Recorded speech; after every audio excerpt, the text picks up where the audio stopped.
जय हिंद दोस्तों, कैसे हैं आप सभी। आई होप सभी ठीक होंगे।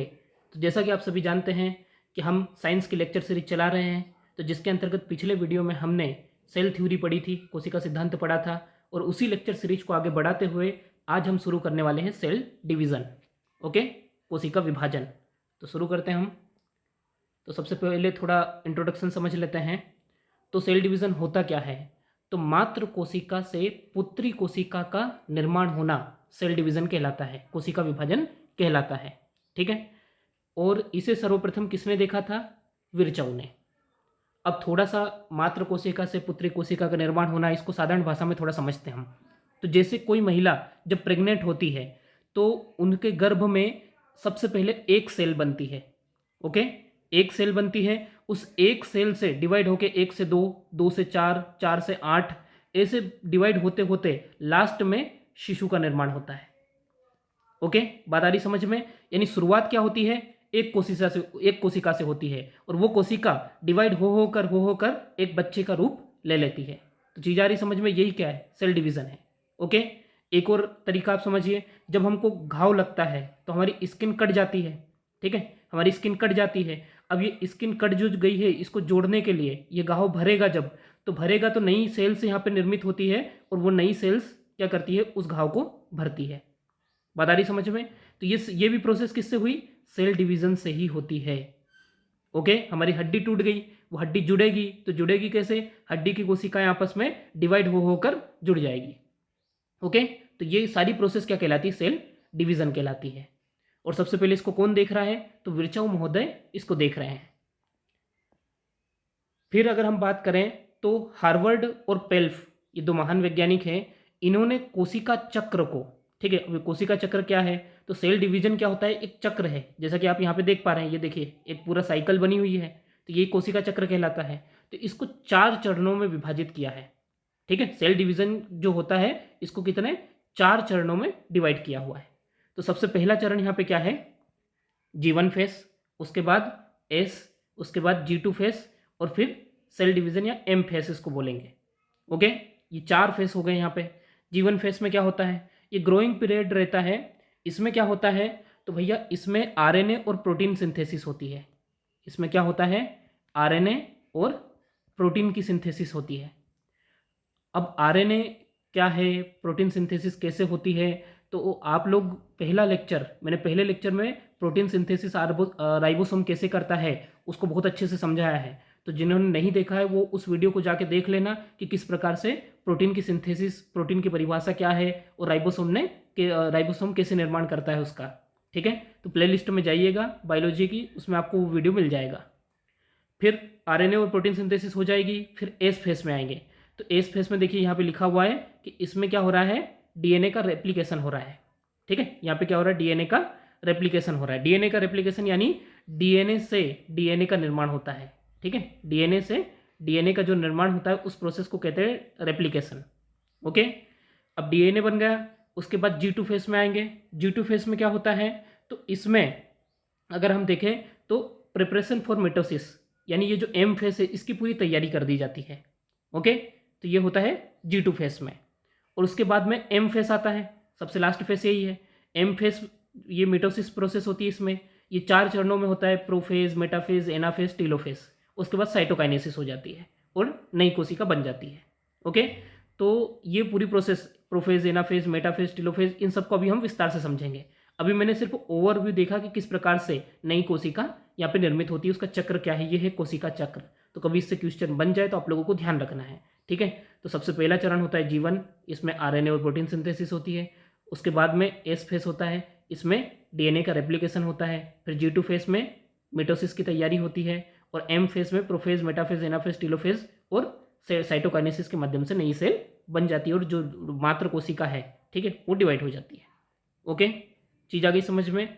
तो इस प्रकार क्या होगा? ये पूरी प्रोसेस होगी। ये एक कोशिका और इस कोशिका से डिवाइड होके 2 कोशिका बन जाएगी। ठीक है, चीज आ गई समझ में। उसके लिए प्रोसेस पूरी यही लगेगी। ठीक है, तो ये हो गई मात्र कोशिका। इसको हम क्या कहेंगे? मात्र कोशिका। और ये क्या हो जाएगी? पुत्री कोशिकाएं। ओके, क्योंकि इससे डिवाइड होके ये 2 सेल बनी है, तो इनको हम पुत्री कोशिका कहेंगे। ठीक है, अब हम बात करते हैं थोड़ा सा टाइप्स ऑफ सेल्स की, कि कोशिकाएं डिवीजन के आधार पर कितने प्रकार की होती है।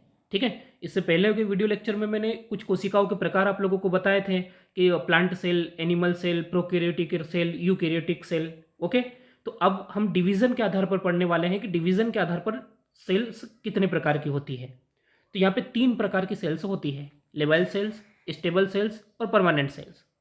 लेबाइल सेल्स की अगर बात करें तो ये कहाँ पे पाई जाती है, तो ये स्किन में पाई जाती है। ठीक है, हमारी जो चमड़ी है उसमें। फिर अगर बात करें तो हमारी जो बोन मेरो है, ठीक है, बोन मेरो में भी ये सेल्स पाई जाती है। अब ये क्या होती है, ये सेल्स, इनमें लगातार डिवीज़न होते रहता है।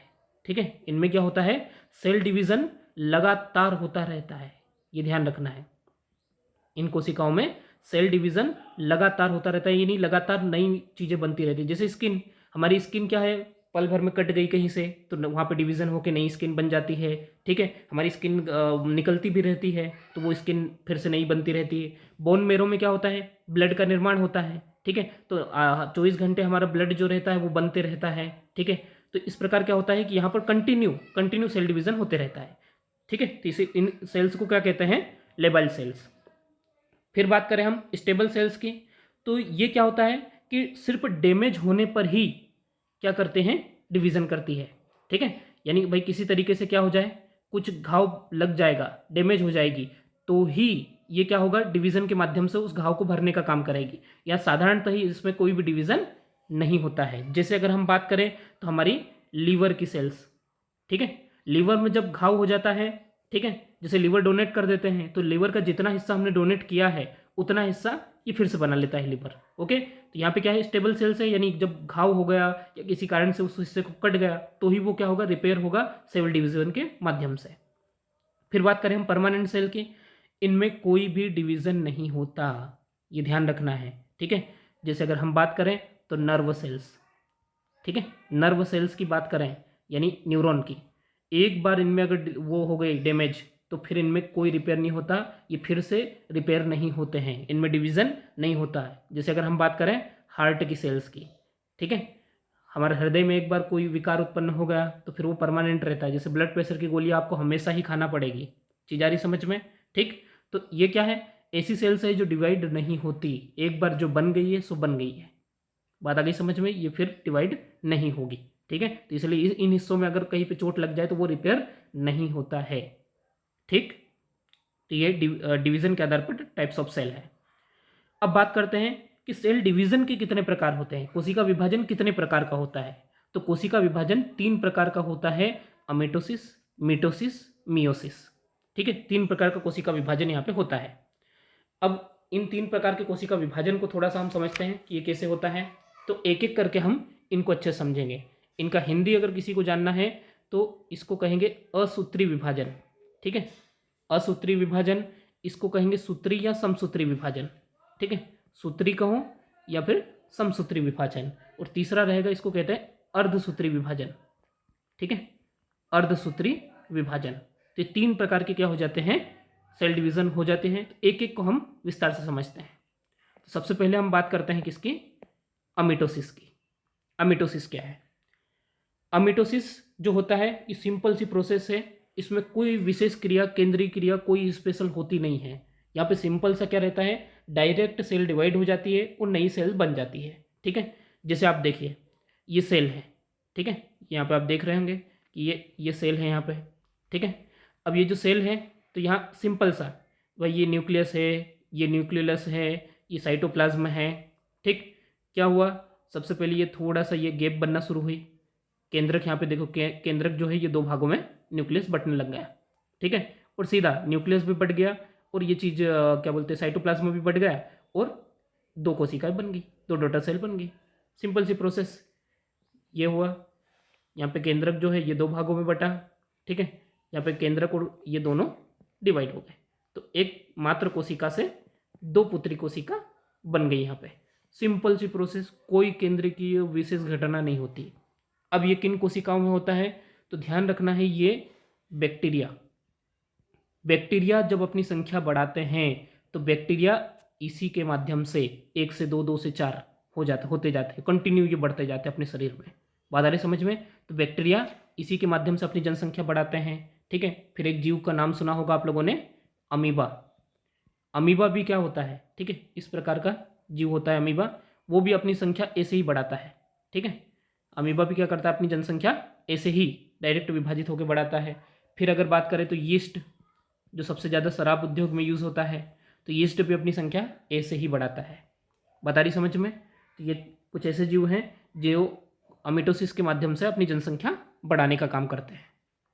अमिटोसिस के बाद में आती है मिटोसिस। यहाँ से थोड़ा अपने को इंपॉर्टेंट चीज़ें समझना शुरू करना होगा, ठीक है। मैंने आप लोगों को सेल साइकिल वहाँ पे बताई थी, ठीक है। वो हमने क्या किया, एक चार्ट के माध्यम से समझा था कि G1, S, G2, फिर M फेस, ये सब चार्ट के माध्यम से समझा था। अब यहाँ पे थोड़ा फ्लो मतलब वो सर्कल में हमने समझा था, अब हम फ्लो चार्ट के माध्यम से इसको थोड़ा समझेंगे। तो जैसे सेल डिवीज़न जो होता है ना, ये सेल डिवीज़न को हम दो भागों में बांट सकते हैं। एक होता है इंटरफेस, एक होता है मिटोटिक फेस, ठीक है।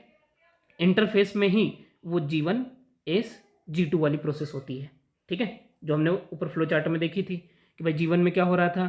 तो G1 में सिंपल सी प्रोसेस हो रही थी कि भैया सिंथेसिस हो रही थी प्रोटीन और आरएनए की, ठीक है। एस फेस में क्या हो रहा था, डीएनए का रेप्लिकेशन हो रहा था। G2 फेस में हमने क्या देखा था, तो भाई G2 फेस में मिटोटिक फेस की तैयारी हो रही थी, ठीक है।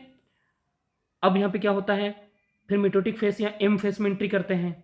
एम फेस में जब एंट्री करते हैं तो एम फेस में दो चीज़ें होती है, एक होती साइटोकाइनेसिस, एक होती कैरियोकाइनेसिस। पहले कौन सी होती है, तो ध्यान रखना, पहले कैरियोकाइनेसिस होती है। कैरियोकाइनेसिस में हमने देखा था प्रोफेज, मेटाफेज, एनाफेज, टेलोफेज, ये चार प्रोसेस होती है उसमें। देखो इस शब्द का हिंदी में अर्थ देखना, कैरियो, कैरियो का मतलब होता है केंद्रक, ठीक है। कैरियो का मतलब होता है केंद्रक, और साइटो मतलब साइटोप्लाज्म जो है उसकी बात हो रही साइटो, ठीक है। तो कैरियो काइनेसिस, काइनेसिस का मतलब होता है टूटना, ठीक है, यानी केंद्रक का विभाजन, ठीक है। सबसे पहले क्या होगा, केंद्रक का विभाजन होगा, उसके बाद में बाहर के साइटोप्लाज्म का विभाजन होगा। तो केंद्रक के विभाजन को कैरियोकाइनेसिस कहेंगे, और बाहर का साइटोप्लाज्म के विभाजन को अपन साइटोकाइनेसिस कहेंगे। जैसे इस प्रकार से समझना कि भैया ये कोशिका है, ये क्या है, केंद्रक, ये क्या हो जाएगा, केंद्रक, और इसको हम क्या कहेंगे, साइटोप्लाज्म, ठीक है। इस बीच वाले हिस्से को हम क्या कहेंगे, साइटोप्लाज्म। अब सबसे पहले क्या होगा, इस केंद्रक का विभाजन होगा, ध्यान रखना है। सबसे पहले क्या होगा, तो इस केंद्रक का विभाजन होगा, दो केंद्रक बनेंगे, ओके। तो इस हिस्से को हम क्या कहेंगे, कैरियोकाइनेसिस। फिर उसके बाद में ये केंद्रक टूट गया, उसके बाद दो कोशिकाएं सीधे सीधे साइटोप्लाज्म टूट जाएगा, साइटोप्लाज्म टूटा, उसको कहेंगे हम साइटोकाइनेसिस, बन गई दो कोशिकाएं। बात आ रही समझ में? तो यहाँ पे कैरियोकाइनेसिस में केंद्रक टूटेगा, साइटोकाइनेसिस में साइटोप्लाज्म टूटेगा। ये प्रोफेज, मेटाफेज, एनाफेज, टेलोफेज। अब इन एक एक प्रोसेस को हम विस्तार से समझेंगे। तो मेरे हिसाब से सेल साइकिल आप लोगों को और अच्छे से समझ में आ गई होगी। यानी कोई भी कोशिका डिवाइड होने के पहले उसमें दो प्रोसेस होगी, एक होगा इंटरफेज, एक होगा मिटोटिक फेज। इंटरफेज, ये नाम से लग रहा है एंट्री हो रही है, अब कोशिका की डिवाइड होने के क्षेत्र में एंट्री हो रही है। तो सबसे पहले क्या होगा, रॉ मटेरियल तैयार करेंगे ना, कच्चा माल बनाएंगे हम, ठीक है। तो कच्चा माल के तौर पे G1 फेस में हम प्रोटीन और आरएनए की सिंथेसिस कर लेंगे। एस फेस में हम क्या करेंगे, डीएनए बना लेंगे। G2 फेस में हम पूरी तैयारी कर लेंगे, सारा कच्चा माल और जो भी लग रहा है वो बना लेंगे। अब हम मिटोटिक फेज में एंटर करेंगे। मिटोटिक फेज में पहले कैरियोकाइनेसिस होगी, कैरियोकाइनेसिस में केंद्रक का विभाजन होगा, फिर साइटोकाइनेसिस होगी, साइटोप्लाज्म का विभाजन हो जाएगा, और इस प्रकार से दो कोशिकाएं बन जाएगी। सिंपल सी प्रोसेस है, कुछ उलझना नहीं है, ठीक है। और ये भी समझ में आ गया होगा कि ये जरूरी क्यों है, ये क्यों हो रही है शरीर में, कहाँ हो रही है, ठीक है। जो माता की कोशिका में भ्रूण बनता है, भ्रूण से बच्चा बनता है, तो वो सारी प्रोसेस इसी के द्वारा होती है। हमारे घाव भरते हैं वो इसी से भरते हैं।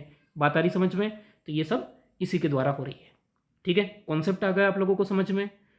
फिर अब बात करते हैं कि मिटोसिस क्या है। अब इसको समझना, ये कायिक कोशिका में होती है। कायिक कोशिका यानी इंग्लिश में कहे तो सोमेटिक सेल्स। अब ये क्या नई चीज़ है, तो देखो हमारे शरीर में क्या होती है, दो सेल होती है, एक होती है जर्म सेल और एक होती है ये सोमेटिक सेल, ठीक है। ये दो प्रकार की सेल होती है। जर्म सेल किनको कहेंगे, जैसे जो जनन कोशिकाएं होती हैं उनको कहते हैं जर्म सेल। जैसे अगर हम बात करें तो हमारे जो स्पर्म है, ठीक है, हमारे जो स्पर्म है बॉयज़ में, ठीक है, और ओवुम अंडाशय जो होता है महिलाओं में, ये होती क्या, जर्म सेल होती है, ठीक है। ओवुम, अंडाशय, स्पर्म, ठीक है, शुक्राणु, इनको कहते हैं हम जर्म सेल। और बाकी जितनी भी सेल्स है वो सारी की सारी सोमेटिक सेल्स में आ जाएगी। हमारी किडनी की कोशिकाएं हुई, हमारी स्किन की कोशिकाएं, वो सारी की सारी सोमेटिक सेल्स में आ जाएगी। बाकी शरीर की सारी कोशिकाएं, बस ये दो छोड़ के, ठीक है। कौन सी? स्पर्म सेल, ओवम सेल, इनको छोड़ दो।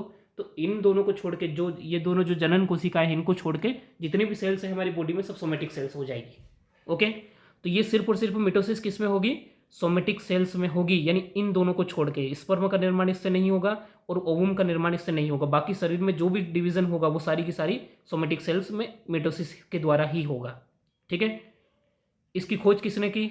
स्ट्रासबर्गर महोदय ने की थी। कहाँ पे? प्लांट सेल में। ध्यान रखना है, मिटोसिस की खोज स्ट्रासबर्गर महोदय ने की है। ये बर्गर खाते खाते इस बंदे ने खोज कर ली थी। और फिर एनिमल सेल में किसने खोजा? वाल्डेयर फ्लेमिंग नाम के व्यक्ति, इन्होंने एनिमल सेल में इसको खोजा। जिनको प्लांट सेल एनिमल सेल नहीं समझ में आ रहा है वो पुराना लेक्चर जाके देखे, उसमें मैंने विस्तार से सब चीज़ों को समझाया है। ठीक। इसमें गुणसूत्रों की संख्या जनक कोशिका के समान होती है। ठीक है। जनक कोशिका जैसे इस कोशिका से डिवाइड होकर ये दो कोशिका बनी है। ठीक है। ये वाली जो कोशिका है इससे डिवाइड होकर ही ये दो कोशिका बनी है। तो ये क्या हो जाएगी? मात्र कोशिका, या इसी को हम कहेंगे जनक कोशिका। तो ये जनक कोशिका से ही क्या बनी? ये दो पुत्री कोशिका बनी। तो इसमें जितने गुणसूत्र होंगे, अब ये गुणसूत्र क्या है? तो ये क्रोमेटिन के धागे, ये गुणसूत्र। ये फिर मैं कह रहा हूँ कि आप पिछला लेक्चर जाके देखेंगे तो आप लोगों को समझ में आ जाएगा कि भैया न्यूक्लियस जो होता है, ठीक है, जैसे ये न्यूक्लियस है, इस न्यूक्लियस को मैं यहाँ पे बाहर बड़ा बना रहा हूँ। तो ये न्यूक्लियस है, इस न्यूक्लियस में से क्रोमेटिन के धागे रहते हैं, इन्हीं को कहते हैं गुणसूत्र।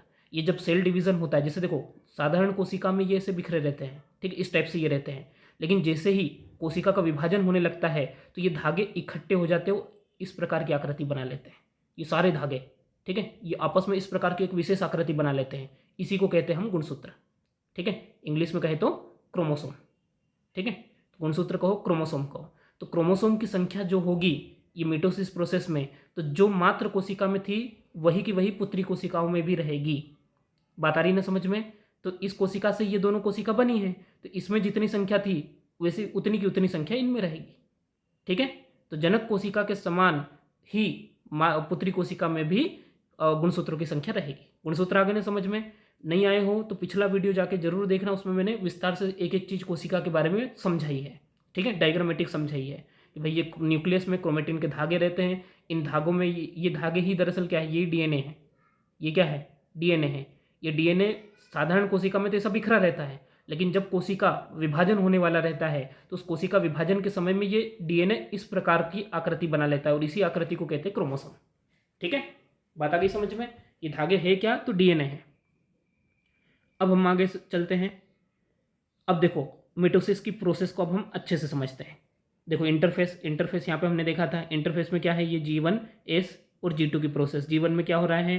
तो प्रोटीन और आरएनए की सिंथेसिस। एस फेज में क्या हो रहा है? तो एस फेज में हमने समझा कि भैया वो डीएनए का रेप्लिकेशन हो रहा है, यानी डीएनए से डीएनए बन रहा है। और G2 फेज में मिटोटिक फेज की तैयारी हो रही है। ये था इंटरफेस। देखो ये यहाँ पे इंटरफेस की प्रोसेस पूरी खत्म हो गई है। ठीक है। अब बात करते हैं हम किसकी? अब एंट्री किस में होगी? मिटोटिक फेज में। तो मिटोटिक फेज में सबसे पहले हमारे साथ क्या होगी? कैरियोकाइनेसिस की प्रोसेस होगी। तो कैरियोकाइनेसिस सबसे पहले समझते हैं। ठीक है। तो देखो ये हमारी कोशिका, इस कोशिका के अंदर ये इंटरफेज हुई। इंटरफेज में अब हम एम फेज में प्रोसेस शुरू करते हैं।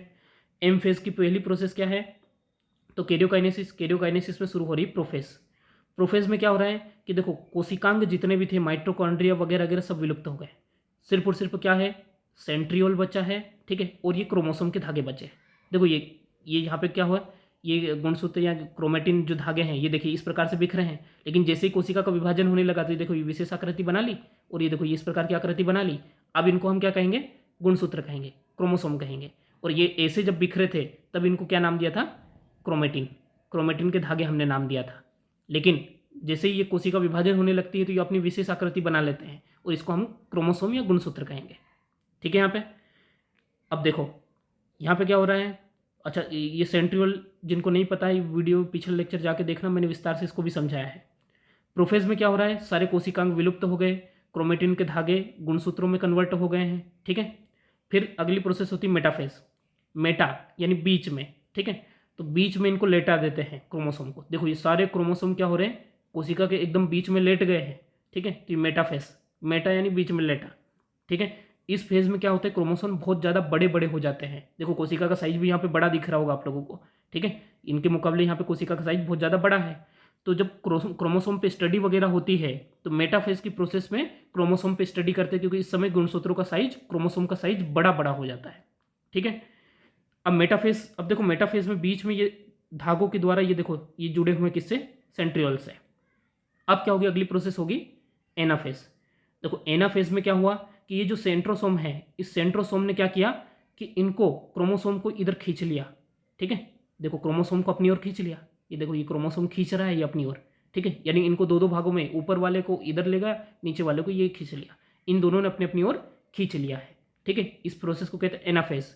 अब होगी टीलोफेज। टीलोफेज में देखो दो केंद्रक विभाजित हो गए, दो केंद्रक यहाँ पे विभाजित हो गए, लेकिन साइटोप्लाज्म यानी साइटोप्लाज्म अभी भी जुड़ा हुआ है।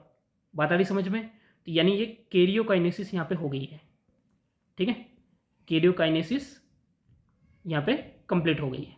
कैरियोकाइनेसिस में क्या था, तो कैरियोकाइनेसिस में केंद्रक का विभाजन था, तो देखो यहाँ केंद्रक का विभाजन हो गया ना, दो केंद्रक यहाँ पे बन चुके हैं। अब बच रहा है क्या, ये साइटोप्लाज्म आपस में जुड़ा हुआ है, इसका विभाजन कर देते हैं कि पूरी प्रोसेस हो जाएगी। तो देखो ये कैरियोकाइनेसिस हमारी प्रोफेज, मेटाफेज, एनाफेज, टीलोफेज ये सारी हमने समझ ली। ठीक है, अब बात करते हैं हम साइटोकाइनेसिस की। अब देखो साइटोकाइनेसिस में क्या होगा, तो साइटोकाइनेसिस में बस सिंपल सी बात है, दो कोशिकाएं ये विलुप्त हो जाएंगे, या सॉरी अब साइटोप्लाज्म यहाँ पे हट जाएगा और दो कोशिकाओं का निर्माण हो जाएगा। सिंपल से ये दो कोशिकाएं बन गई। ठीक है, खत्म मिटोसिस प्रोसेस।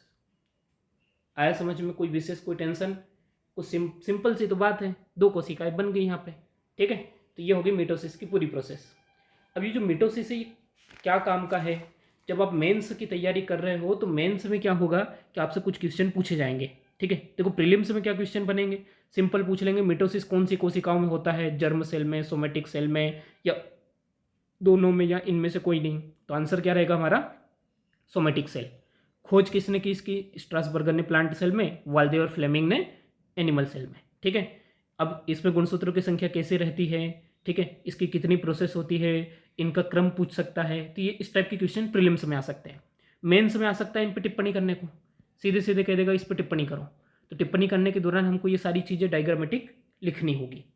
ठीक है, ये सारी चीज़ें डायग्रामेटिक लिखनी होगी। फिर इनका कुछ महत्व भी वो पूछ सकता है। मेंस में क्या है, इनका महत्व भी पूछ सकता है कि भाई ये क्या काम की है। ठीक है, क्या है इनका महत्व। तो ध्यान रखना है कि इसमें क्या होता है, ये हमारे घाव भरने में, ठीक है, सहायक होती है। घाव इसी प्रोसेस के द्वारा तो हमारे घाव भरते हैं। हड्डी टूट गई, हड्डी जुड़ेगी कैसे, इसी तरह। ठीक है, क्षतिगत जो अंग है उनकी मरम्मत इसी के द्वारा होगी। ठीक है, अब ये मृत कोशिकाओं की जगह नई कोशिकाओं का निर्माण भी तो करती है। भाई मृत कोशिका की जगह क्या होगा, नई कोशिका का जो निर्माण होगा वो कैसे होगा, इसी की सहायता से तो होगा। ठीक है, जैसे आरबीसी टूट गई, आरबीसी नई आरबीसी कैसे बनेगी, इसी के द्वारा तो बनेगी। बता रही समझ में? हमारी स्किन जो डैमेज हो गई, नई स्किन इसी के द्वारा तो बनेगी। ठीक है, फिर भ्रूण में इसी प्रकार का तो विभाजन होगा और उससे क्या होगा, शिशु का निर्माण होगा। ठीक है, भ्रूण में इसी प्रकार के विभाजन से तो शिशु का निर्माण होगा ना, तो ये भी जरूरी है। ठीक है, फिर जब इसका एक नुकसान देखना कि जब इस अनकंट्रोल्ड हो जाए, अनियंत्रित हो जाए, जब मिटोसिस अनियंत्रित हो जाती है, उस पर कंट्रोल नहीं रहता है, उसी कंडीशन को कैंसर कहते हैं।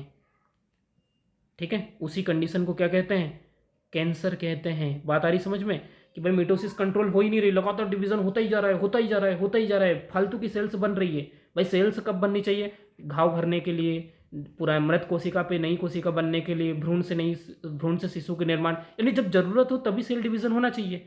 फालतू का सेल डिवीजन हो रहा है और फालतू की कोशिकाएं बन रही है, उसी को तो हम कैंसर कहते हैं। ठीक है, तो ये अनियंत्रित जब हो जाती है तब कैंसर इसी से बनता है। ठीक है, चीज आगे समझ में? तो मेरे हिसाब से मिटोसिस का महत्व आप लोग समझ गए होंगे। अब बात करते हैं हम मियोसिस की। ये तीसरे टाइप का सेल डिवीजन है।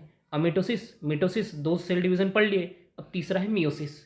ठीक है, अब मियोसिस की अगर आप बात करें तो मियोसिस जो है उसमें भी वही प्रोसेस होगी, सिंपल सी बात थी। इंटरफेज में एंट्री करेंगे, फिर मिटोटिक फेज होगा। इंटरफेज में वही जीवन होगा, जीवन में आरएनए और प्रोटीन सिंथेसिस होगी। एस फेज में क्या होगा, तो एस फेज में डीएनए का रेप्लिकेशन होगा। G2 फेज में क्या होगा, तो मिटोटिक फेज की तैयारी हो जाएगी। ठीक है, फिर वापस हम मिटोटिक फेज में एंट्री करेंगे, इसमें कैरियोकाइनेसिस होगी, इसमें प्रोफेज, मेटाफेज, एनाफेज, टीलोफेज होगा, फिर साइटोकाइनेसिस होगी और डिवीजन हो जाएगा। ठीक है, लेकिन इसमें कुछ चेंजेस है। क्या चेंजेस है उसको अब हम समझेंगे। तो सबसे पहले थोड़ा सा हम समझते हैं मियोसिस जो है इसकी खोज किसने की, ऑस्कर हार्टविग ने, ये पूछा जा सकता है प्रीलिम्स में, ठीक है। नामकरण इसका किसने किया? फार्मर और मुरे ने। ये सिर्फ जनन कोशिका में होता है, जर्म सेल्स में, ये ध्यान रखना है। जर्म सेल्स यानी जनन कोशिकाएं, जो मैंने बताया था कि जो स्पर्म होता है, ठीक है, ओवम होता है, ठीक है, सिर्फ इनमें होता है, ये ध्यान रखना है। गुणसूत्रों की संख्या मात्र कोशिका से आधी रह जाती है। बात आ रही समझ में? कि इसमें जैसे हमने पिछले में क्या देखा था मिटोसिस में, कि जो इसमें इस कोशिका में जितने गुणसूत्र है, तो जो पुत्री कोशिका बनेगी उनमें भी उतने ही गुणसूत्र होंगे, लेकिन इसमें ऐसा नहीं होता है। अगर मान लो कि इसमें 46 है तो इनमें कितने हो जाएंगे? 23, ठीक है, आधी रह जाती है। बात आ रही समझ में? इस कोशिका में कितने 46 गुणसूत्र हैं, तो पुत्री कोशिकाओं में कितने हो जाएंगे? 23, ठीक है। ऐसा क्यों है ये भी अभी हम समझेंगे, ओके। अब एक मदर सेल से 4 डॉटर सेल यहाँ पे बनती है। मिटोसिस में क्या हो रहा था? एक मदर सेल से 2 डॉटर सेल बन रही थी, लेकिन यहाँ पे क्या हो रहा है? एक मदर सेल से 4 डॉटर सेल बनती है, ठीक है। अब ये कैसे हो रहा है ये भी अभी हम समझेंगे, ओके। तो ये थोड़ा मियोसिस की प्रोसेस का थोड़ा बहुत अंदाजा आप लोगों को हो गया होगा, ओके। अब मियोसिस की अगर बात करें तो मियोसिस जो होती है ना, इसे 2 फेस में होती है। 2 फेस में कैसे होती है? तो एक में क्या होता है कि जो मियोसिस है, मियोसिस फर्स्ट होती है, और एक होती है क्या? Meiosis second. 2 फेस होते हैं इसमें, meiosis first, meiosis second, okay. 2 face होते हैं। तो सबसे पहले हमको क्या करना पड़ेगा? मियोसिस फर्स्ट पढ़ना पड़ेगा। मियोसिस फर्स्ट में क्या होगा? 2 कोशिकाएं बनेगी। फिर मियोसिस सेकंड जो होगी, इस मियोसिस को सेकंड में इन 2 से 2 और बन जाएगी, तो कुल कितनी हो गई? 4 हो गई। बात आ रही समझ में? मियोसिस फर्स्ट में 2 बनेगी, इन 2 से फिर 2 और बन जाएगी, नहीं तो ऐसे कुल कितनी कोशिकाएं हो गई? 4 कोशिका हुई। तो मियोसिस सेकंड 2, मतलब मियोसिस 2 प्रोसेस में हो रहा है, इसलिए इसमें 4 कोशिकाएं बन रही है, ठीक है। तो अब इसको थोड़ा समझते हैं कि कैसे क्या 2 प्रोसेस में क्या हो रहा है, तो इसको समझो। सबसे पहले हम समझेंगे मियोसिस फर्स्ट, ठीक है। ये देखो लिखा है मियोसिस फर्स्ट। मियोसिस फर्स्ट में क्या हो रहा है? तो वही वाली प्रोसेस अभी हमने जो समझा कि भैया इंटरफेस वगैरह वगैरह ये सब होगा, तो मैं सीधा आपको कहाँ से समझा रहा हूँ? यहाँ से, ठीक है, प्रोफेज, मेटाफेज, एनाफेज, टेलोफेज से। ये मैंने अभी बता दिया कि ये वाली प्रोसेस तो यहाँ तक शुरू हो चुकी है, ओके। अब सबसे पहले क्या होगा? प्रोफेज। प्रोफेज में क्या हो रहा है? इसकी मियोसिस फर्स्ट की प्रोफेज थोड़ी अलग होती है, क्योंकि इसमें क्या हो रहा है? जनन कोशिकाओं में हो रहा है ये, ठीक है। तो इससे क्या हो रहा है? नए शिशु का जेनेटिक कोड वगैरह वगैरह ये सब कुछ इसमें डिसाइड हो रहा है। हमारी आने वाली पीढ़ी में क्या लक्षण होंगे, क्या नहीं होंगे, वो माता पे जाएगा, पिता पे जाएगा, इस टाइप की जो चीज़ें वो सब कुछ इसी से निर्धारित होगी, ठीक है। तो इसलिए क्या है कि ये प्रोसेस बहुत इंपॉर्टेंट हो जाती है। तो इसकी जो प्रोफेज है वो थोड़ी अलग होगी, वो थोड़ी अलग होगी। क्यों अलग होगी? अब इसको भी थोड़ा अपन समझते हैं, ठीक है। तो ये क्या है, इसको थोड़ा समझते हैं। तो दरअसल क्या होता है, इसकी प्रोसेस जो है मिटोसिस के मुकाबले बहुत ज़्यादा लंबी होती है। लंबी क्यों होती है? तो अब इसको समझना कि इसकी जो प्रोसेस है, ये प्रोसेस क्या है, कुछ पार्ट में डिवाइड रहेगी। तो ये सबसे पहला हो जाएगा लेप्टोटिन, ठीक है, लेप्टोटिन, लेप्टोटिन। दूसरी प्रोसेस होगी जाइगोटिन, जाइगोटिन। तीसरी होगी पैकेटिन, पैकेटिन। और चौथी होगी अपने और डिप्लोटिन,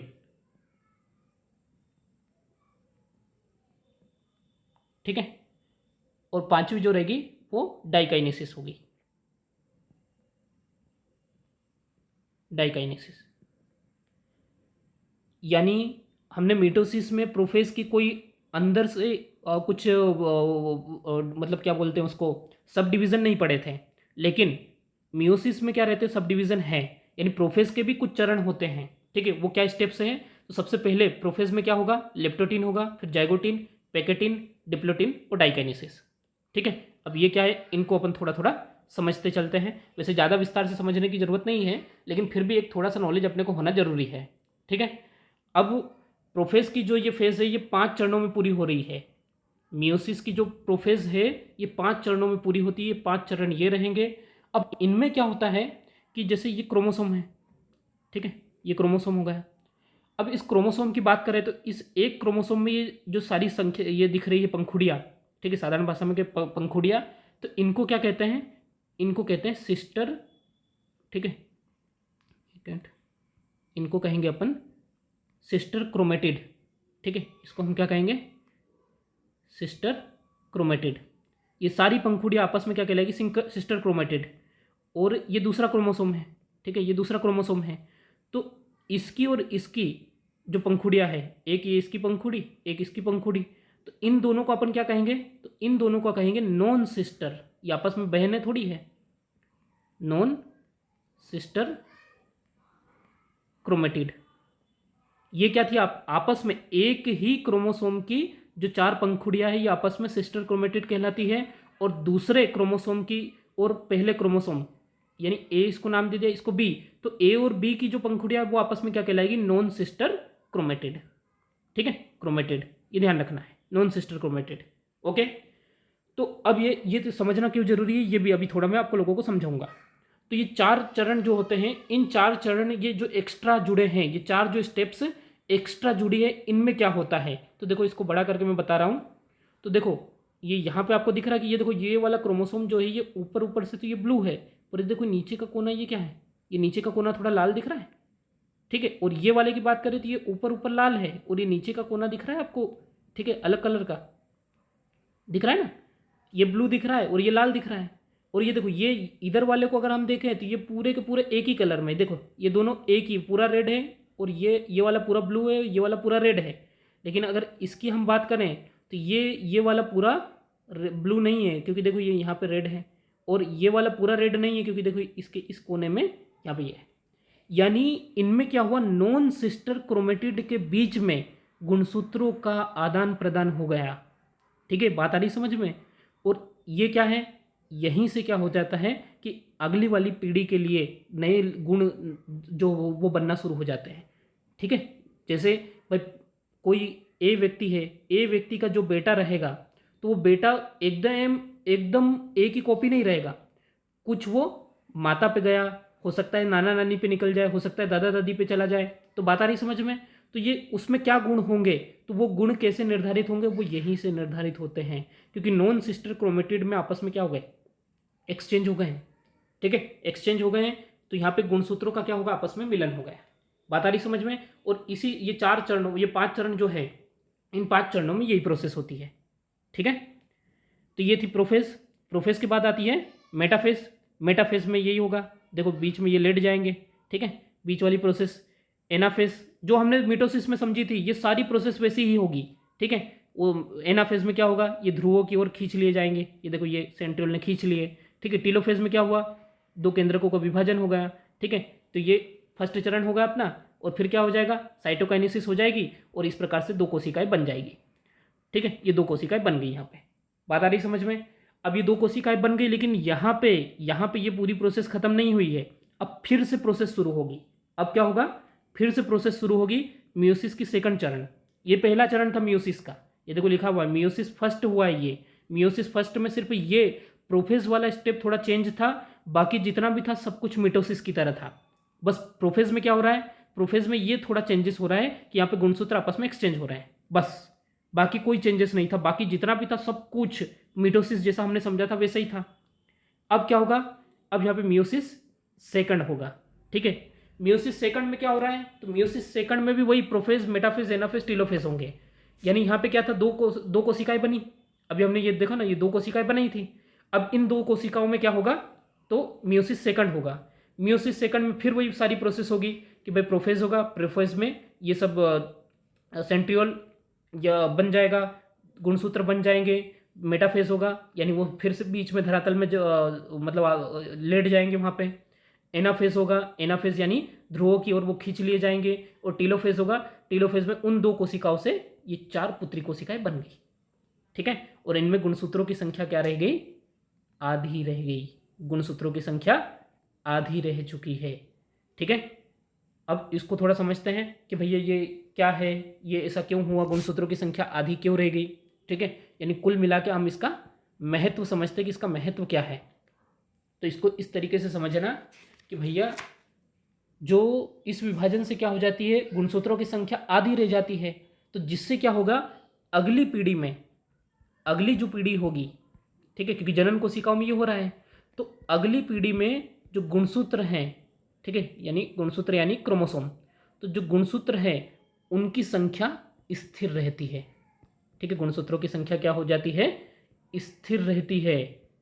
किस कारण रहती है, क्योंकि हमने क्या किया, इस मात्र कोशिका, ये मात्र कोशिका हो गई, इस मात्र कोशिका से क्या हुआ, 4 पुत्री कोशिकाओं का निर्माण हुआ।